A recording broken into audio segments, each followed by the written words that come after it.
வெயில் காலங்களில் உடலில் ஏற்படக்கூடிய சொறி சிரங்கு முதற்கொண்டு இல்லை அந்த அரிப்பு முதற்கொண்டு இல்லை முகப்பரு முதற்கொண்டு கருவளையம் முதற்கொண்டு முகம் பார்த்தீங்கன்னாக்கா வறட்சி ஆயிடுச்சு, தோல் வறட்சி ஆயிடுச்சு அப்படின்னு சொல்கிறது முதற்கொண்டு சரி பண்ணக்கூடிய ஒரு அற்புதமான மருத்துவ குறிப்பை தான் நம்ம இன்றைக்கி பார்க்க போகிறோம்.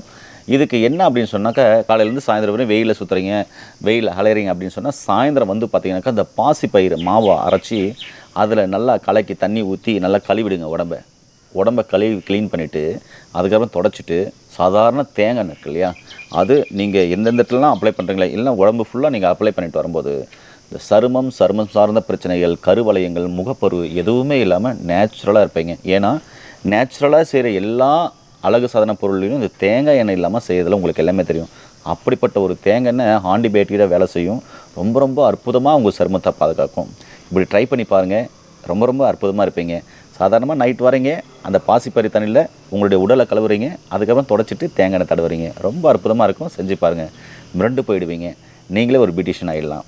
மீண்டும் இன்னொரு அருமையான பதிவு சந்திக்கலாம். நன்றி, வணக்கம்.